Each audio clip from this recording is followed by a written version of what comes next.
Assalamu alaikum wa rahmatullah, j'espère que vous allez très bien. Alors dans la vie, parfois il nous arrive de faire des deals, de rentrer dans des deals et on perd de l'argent.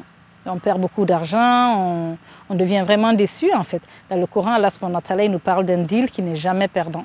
C'est un deal où tu ne perds jamais, au contraire tu gagnes et ce que tu gagnes, tu ne peux même pas mesurer la portée de ce que tu gagnes tellement la portée elle est énorme, tellement ton bénéfice il est immense. Et là je parle de la charité, je parle de la sadaqa. La sadaqa, Allah subhanahu wa ta'ala, il en parle dans le Coran, il nous encourage dans tellement de versets à donner. Et Allah il nous dit surtout le cœur de tout ça, il dit « Wa ma tunfiqu min khairin fali anfusikum » Dans Surat Al-Baqarah, le verset numéro 272, Allah subhanahu wa ta'ala il nous dit que « Wa ma tunfiqu min khairin » ça veut dire que tout bien que vous donnez, c'est pour vous-même. Ce n'est pas pour quelqu'un d'autre. Et donc déjà, c'est le cœur de la charité, savoir que ce que tu donnes là, ce n'est pas pour quelqu'un que tu as donné, c'est pour toi-même. Comment ça, c'est pour toi-même? Il y a quelques exemples, on ne peut pas tout dire dans une seule vidéo, mais il y a quelques exemples qui prouvent qu'effectivement, quand tu donnes de la charité, c'est pour toi-même que tu as fait, ce n'est pas pour l'autre.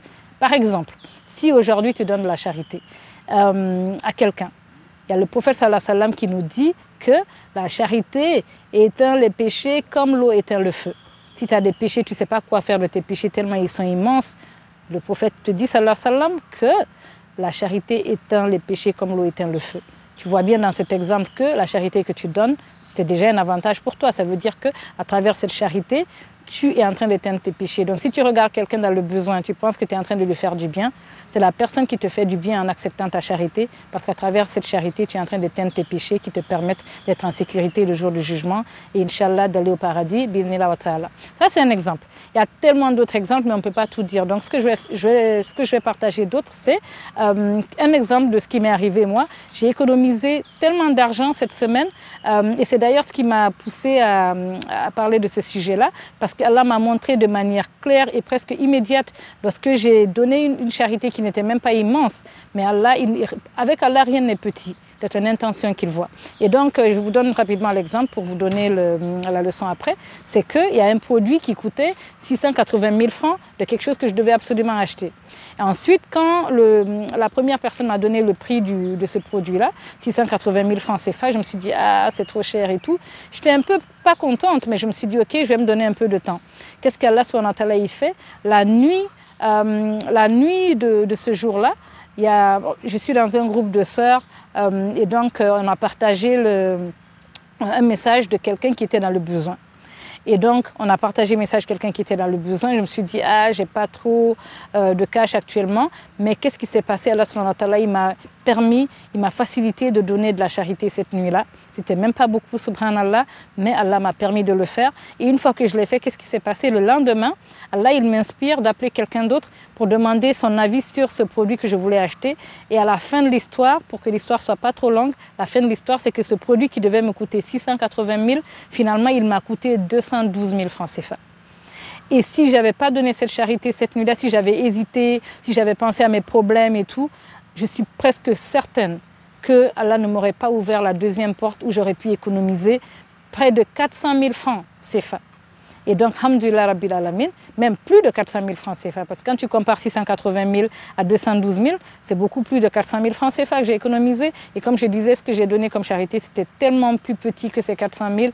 Alhamdulillah rabbil alamin. À travers cet exemple, Allah m'a encouragé à toujours voir que lorsque je donne quelque chose, c'est pour moi-même que j'ai fait. Et deuxièmement, n'oublions jamais que lorsque tu donnes également, tu entres dans un deal avec Allah subhanahu wa ta'ala. Et Allah, il est le tout généreux. C'est pour ça dans le Coran, Allah subhanahu wa ta'ala, dans la sourate Saba, il nous dit que lorsque tu donnes la charité, Allah il te récompense. Il te récompense, il a dit ça dans la sourate Saba, verset numéro 39. Et à la fin de la sourate, Allah il dit « Wallahu khairu raziqin ». Ça veut dire Allah il est le meilleur de ceux qui donnent la provision. Dans cette vie, les gens te font croire que c'est eux qui te donnent la provision.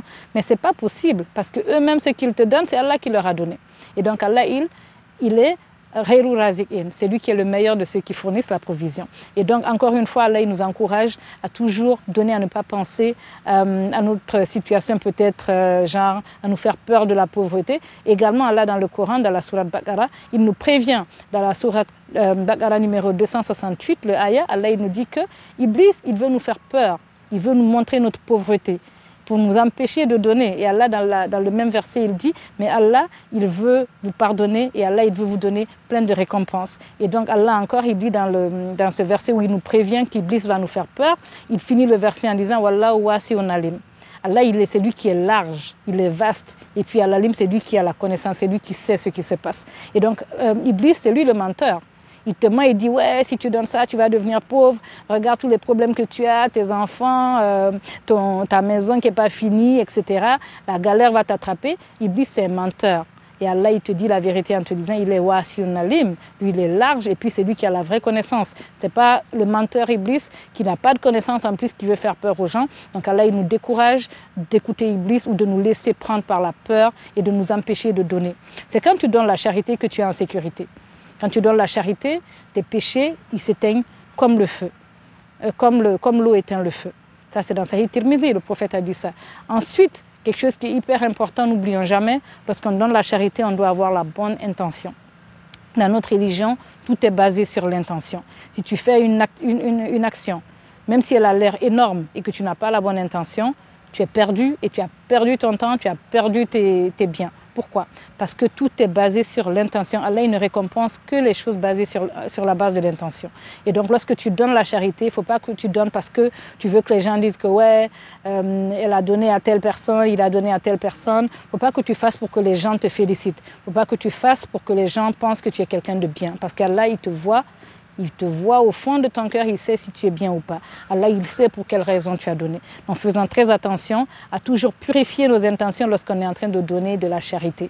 Dis-toi, si personne ne savait que j'ai donné cette charité, si personne ne me voyait, est-ce que j'aurais toujours donné cette charité? Ou bien, je suis encouragée par le fait que les gens me voient. Si le regard des gens t'importe par rapport à ce que tu fais comme action pour Allah, c'est que tu as raté le coche. Faisons très attention à ne jamais polluer nos intentions, à ne faire les choses que pour la satisfaction d'Allah subhanahu wa ta'ala et pour personne d'autre. Ça, c'est un point.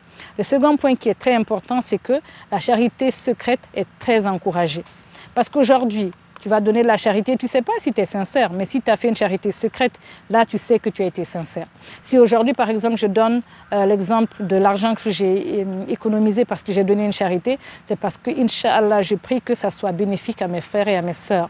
Donc, s'il y a un bénéfice quelconque à dire que tu as fait une charité, sans donner les détails, sans dire à qui tu as donné, sans dire forcément le montant de la charité, mais s'il y a un bénéfice à mentionner une charité que tu as faite, il faut le faire parce que là, si tu partages cette histoire, tes frères et tes sœurs peuvent s'inspirer, ils peuvent se rendre compte qu'Iblis veut juste leur faire peur, mais que Allah, il récompense grandement la charité. Et donc, n'oublions pas toutefois que c'est bien de donner les charités de manière secrète pour protéger notre intention, parce qu'Allah, il ne récompense que ce que nous faisons pour lui seul.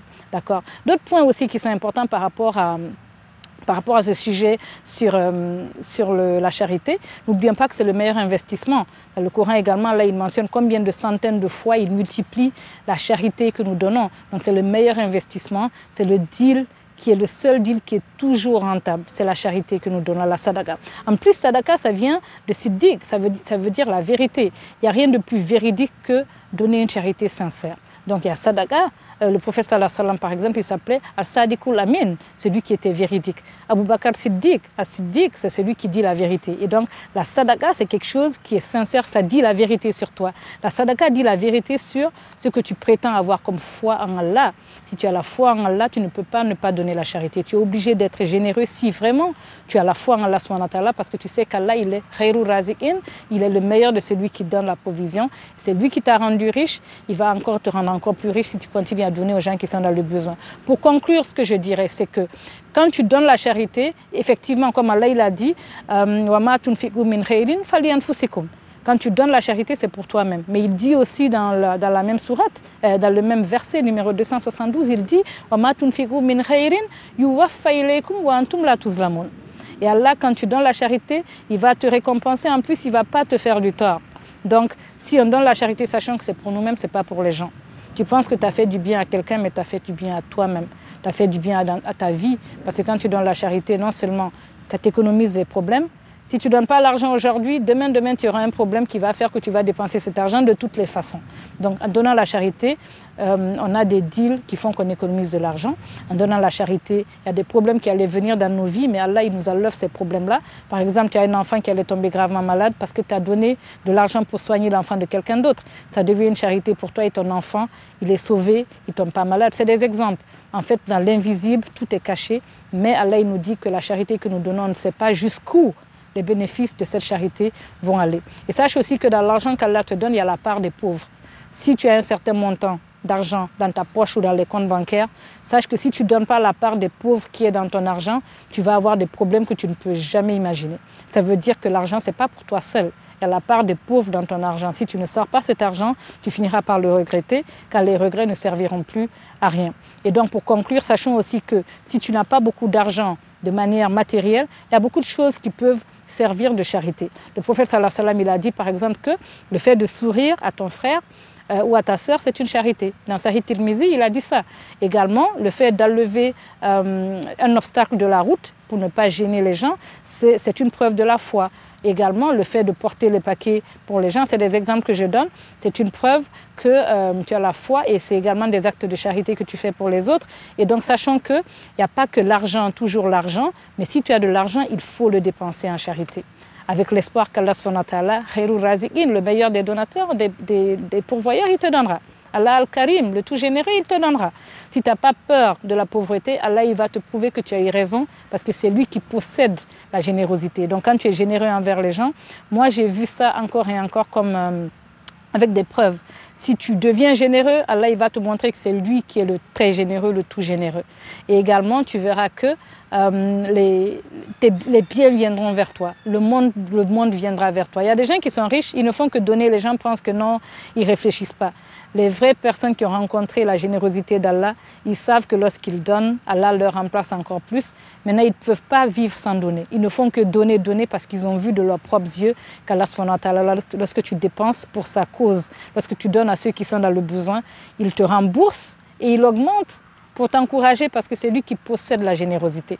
En tout cas, je prie que nous tirions leçon de ce qu'Allah nous enseigne dans le Coran, de ce que le prophète sallallahu alayhi wa sallam nous encourage à faire et que nous devenions des gens vraiment qui ont la main large. Parce qu'Allah, il a été généreux envers nous.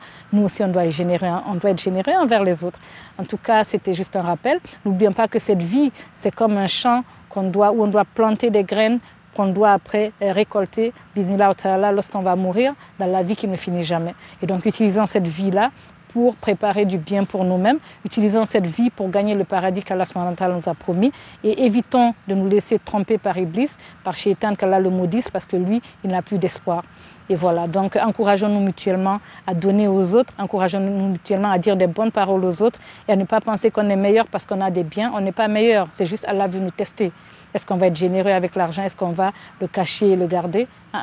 Qu'Allah fasse que nous soyons exemplaires dans notre générosité en lui prouvant que nous sommes reconnaissants parce que lui aussi, il a été généreux envers nous. Voilà. En tout cas, cette vie telle qu'on la connaît, elle ne mérite jamais qu'on perde l'au-delà et sachant toujours que nous pouvons mieux faire. On peut mieux faire, on peut devenir meilleur. C'est jamais trop tard pour bien faire. Voilà. Merci à tous. Salam alaikum wa rahmatullahi wa barakatuh.